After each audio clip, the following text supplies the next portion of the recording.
Hello viewers, welcome to Madhulika classes.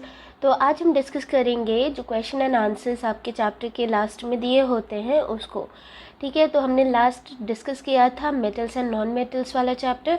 तो आज हम उसी के क्वेश्चन एंड आंसर्स देखते हैं। चलिए सॉल्व करते हैं। सबसे पहला क्वेश्चन है, which of the following can be beaten into thin sheet. तो थिन शीट में कौन सा बीट कर सकते हैं? वो सबसे पहले क्या होना चाहिए? मेटल होना चाहिए, है ना। मेटल की ही प्रॉपर्टी होती है। ये कौन सी प्रॉपर्टी है? इसको बोलते हैं मेलिएबिलिटी। ठीक है, जब किसी भी मेटल को बीट करके या किसी भी मटेरियल को बीट करके उसको थिन शीट्स में हम कर सकते हैं तो वो प्रॉपर्टी कहलाती है मेलिएबिलिटी की, और ये मेटल्स की प्रॉपर्टी होती है।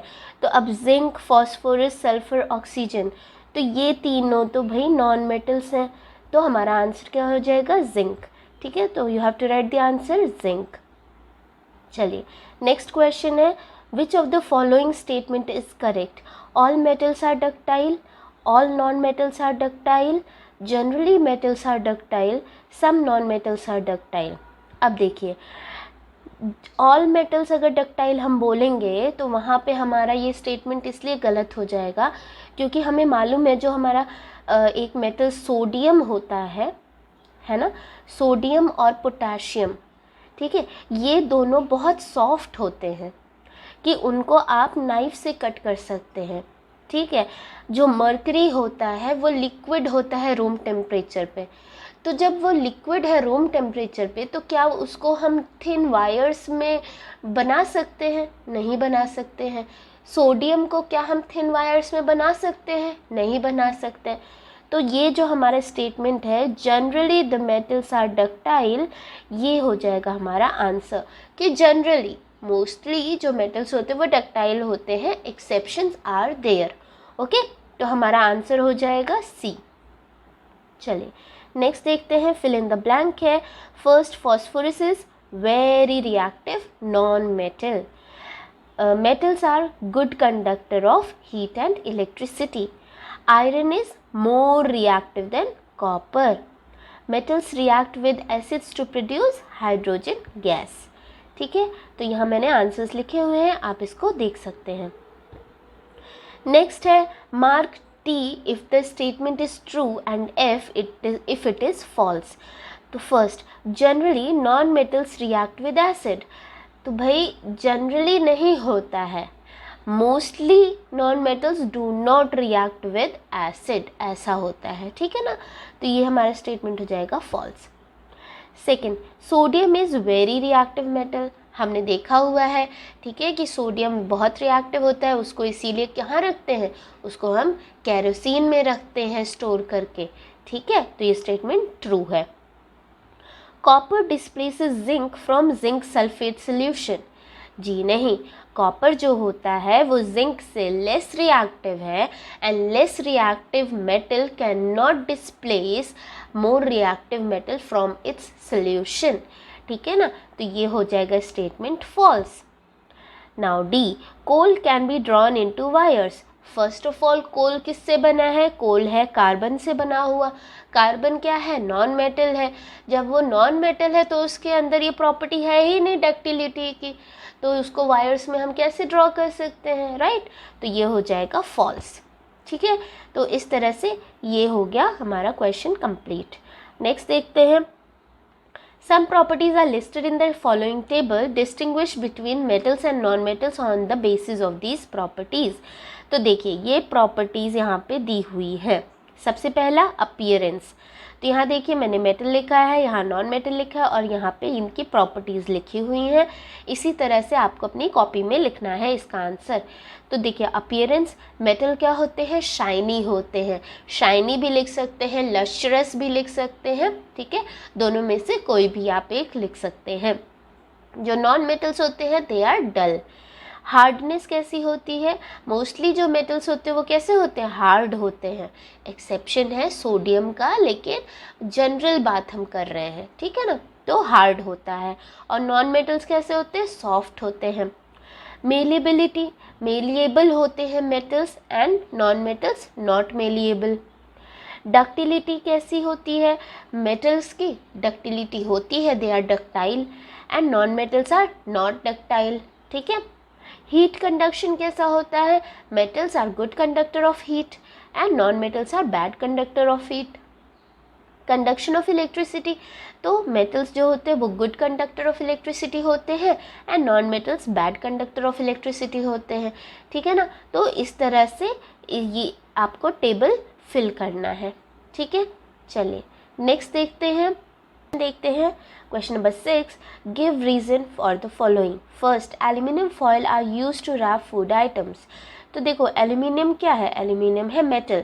तो एल्यूमिनियम जब मेटल है तो उसमें प्रॉपर्टी होगी मेलेबिलिटी की, कि उसको थिन शीट्स में बीट कर सकते हैं। अब जब वो थिन शीट्स में बन गया तो वो फॉयल हो गया।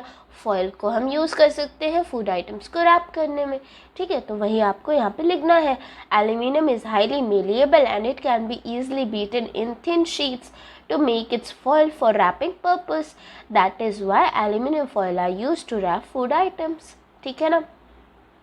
Immersion rods for heating liquids are made of metallic substance.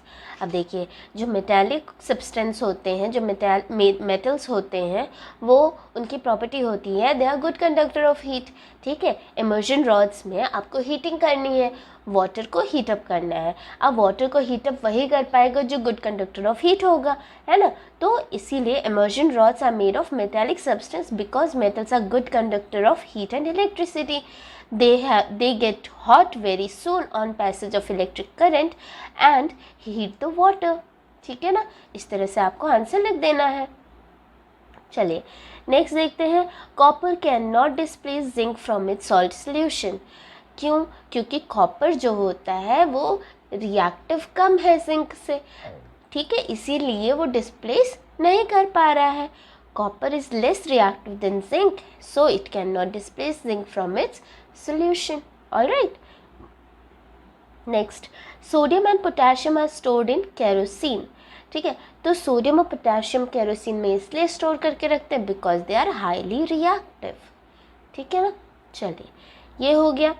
अब नेक्स्ट देखते हैं, can you store lemon pickle in aluminium utensil. अब देखो एल्यूमिनियम क्या है बच्चे, मेटल है, ठीक है। लेमन कैसा होता है, लेमन में कौन सा एसिड होता है, वी नो कि लेमन एसिडिक नेचर है, खट्टा होता है, ठीक है। हमने पिछली 7th क्लास में पढ़ा है एसिड एंड बेसिस के बारे में। तो खट्टा किसकी प्रॉपर्टी होती है, एसिड की प्रॉपर्टी होती है। लेमन एसिड है, ठीक है। एसिड और मेटल रिएक्ट करते हैं, राइट। एसिड और मेटल रिएक्ट करेंगे और जब रिएक्ट करेंगे तो हाइड्रोजन गैस प्रोड्यूस होती है। याद है मैंने आपको चैप्टर में समझाया था वीडियो में कि जब आप एसिड प्लस मेटल करते हैं और एक मैचस्टिक लेकर जाएंगे तो पॉप साउंड होता है। पॉप साउंड किस वजह से हो रहा है, क्योंकि हाइड्रोजन गैस रिलीज़ हो रही है।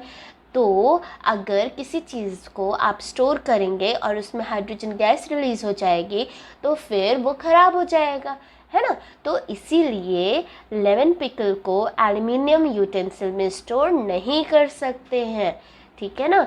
No, we can not store lemon pickle in an aluminium utensil because aluminium is a metal and metal react with acid to produce hydrogen gas.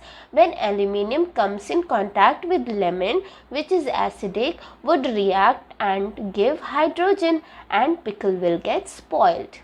ठीक है ना, समझ में आ गया होगा।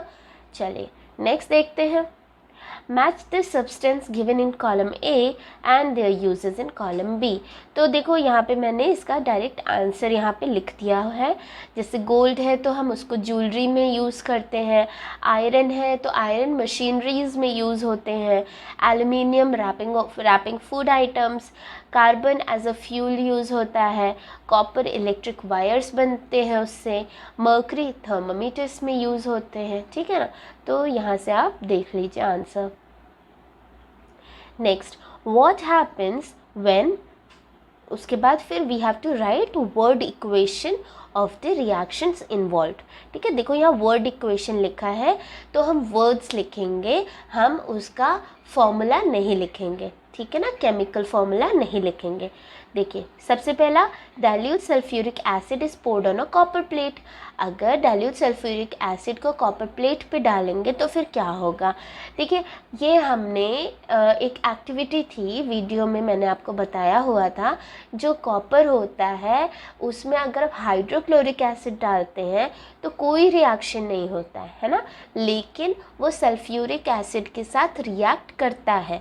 ठीक है, अब देखो ये है एसिड, ठीक है, और कॉपर क्या है, मेटल है। अभी जस्ट थोड़ी देर पहले मैंने आपको बताया है कि जो मेटल होता है वो एसिड के साथ रिएक्ट करके क्या करेगा, हाइड्रोजन गैस रिलीज करेगा।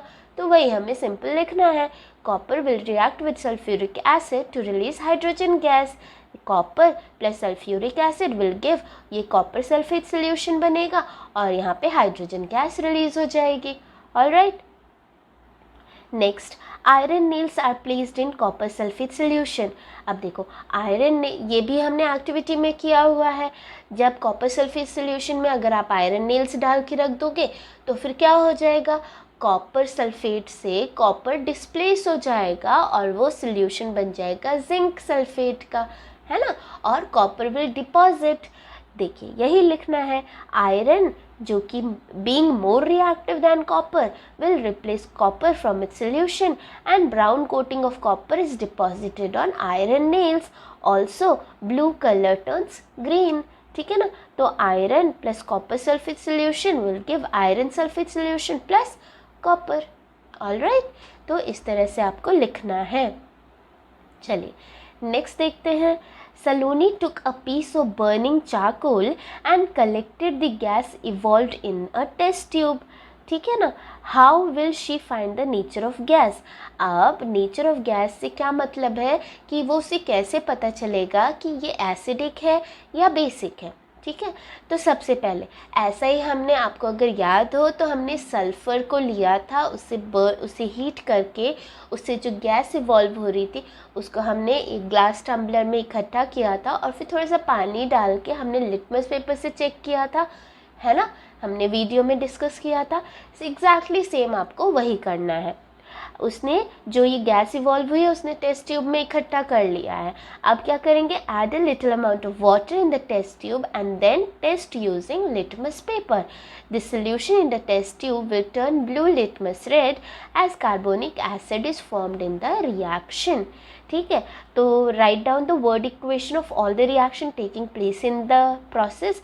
तो हमने लिखा है कार्बन प्लस ऑक्सीजन, पहले तो उसको जलाया है तो कार्बन डाइऑक्साइड बन रहा है, यही गैस रिलीज हुई है, उसी गैस को उसने टेस्ट ट्यूब में इकट्ठा किया है।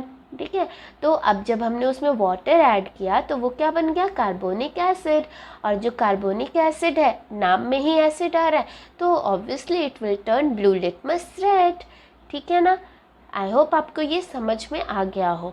ठीक है ना, चलिए नेक्स्ट देखते हैं।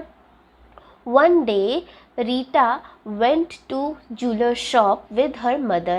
Her mother gave an old gold jewelry to the goldsmith to polish. Next day when they bought the jewelry back, they found that there was a slight loss in its weight. Can you suggest a reason for the loss in the weight? ठीक है, देखो क्या होता है बच्चे, जब कोई भी गोल्ड ज्वेलरी को हम ज्वेलर को देते हैं पॉलिशिंग के लिए तो वो उसे एक एसिडिक सोल्यूशन में डिप करते हैं। वो एसिडिक सोल्यूशन का नाम है एक्वा रीजिया, जो बनता है हाइड्रोक्लोरिक एसिड और नाइट्रिक एसिड के मिक्सचर से। 3:1 का रेशियो होता है इनका। ठीक है, उससे बनाते हैं एक्वा रीजिया। उसमें जो है कोई भी पुरानी गोल्ड ज्वेलरी को जब डाल देते हैं तो जो गोल्ड का ऊपर वाला लेयर है वो डिज़ोल्व हो जाता है एक्वा रीजिया की वजह से। ठीक है, और जो अंदर का शाइनी लेयर है वो ऊपर आ गया। तो जब वो शाइनी सा लेयर ऊपर आ गया तो हमें लगता है कि पॉलिशिंग हो गई है। ठीक है, तो यही काम वो लोग करते हैं। जब ऊपर की लेयर डिज़ोल्व हुई तो ऑब्वियसली थोड़ा सा तो वेट कम होगा ही, है ना, यही हुआ है। On dipping the gold jewellery in acidic solution, the outer layer of gold dissolves and the inner layer appears. This causes slight loss in its weight. तो इसी वजह से there was a slight loss in weight. Alright, तो ये हो गया हमारा chapter finish.